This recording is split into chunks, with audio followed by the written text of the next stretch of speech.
I want to go to President Biden. President Biden, your first day of office, you signed an executive order to protect the life and safety of transgenders. I have no problem with that.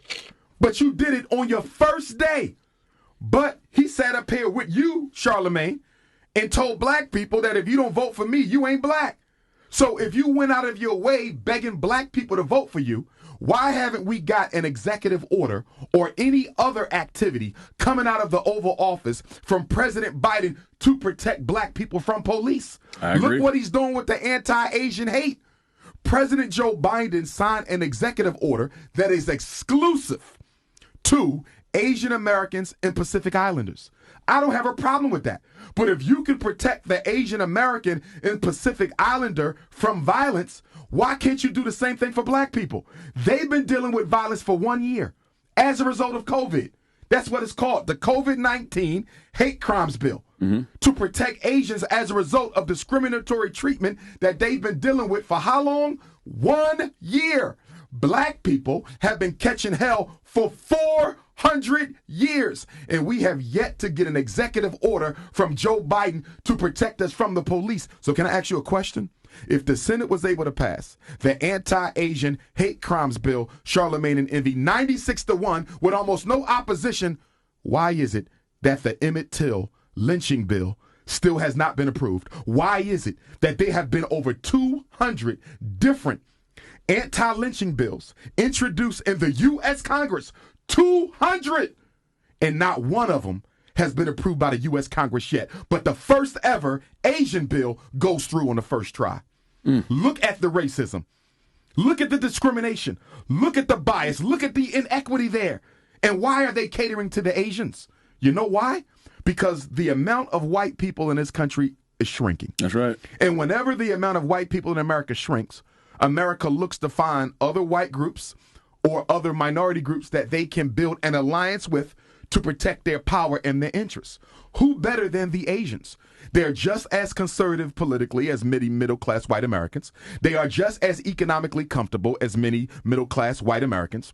They don't like black people just as much as many middle-class white Americans. Not to mention that this can go a long way towards building relationships with Asian countries on the continent of Asia that America can't afford to build an alliance with Russia. Let us be clear about something. The continent of Asia is a big problem for the U.S. government. You got 3 power nations on that continent. You got Russia, that America can't stand. You got China, that America can't control. And you got India, which is one of the fastest growing populations, and it is quickly becoming the IT giant of the world.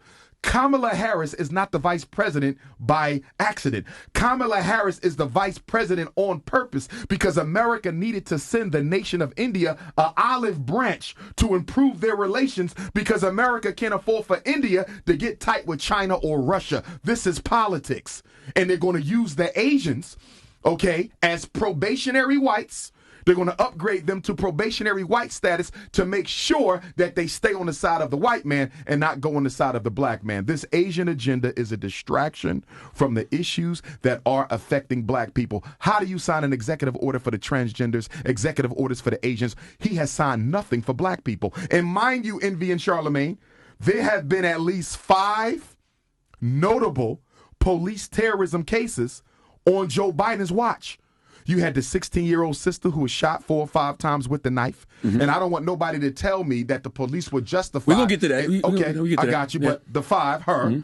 And then you have Officer Nazario, the African Latino brother who was harassed by the police in his car. The lieutenant. You had the brother, 17-year-old boy, murdered by the police in the bathroom in Knoxville, Tennessee. Anthony Thompson Jr. The other brother in Elizabeth City, North Carolina, who was shot in the execution of a warrant. And I'm missing some. Dante Wright, who was murdered, and she thought it was a taser. Tasers don't look like guns. Tasers don't feel like guns. They don't weigh the same as guns. And there's no way under heaven you accidentally thought a taser was a gun. But again, 5 cases, and the president still has not acted. The same president that told the Breakfast Club that if you black and don't vote for me, you ain't black. Well, why haven't you done anything for black people yet, Joe Biden?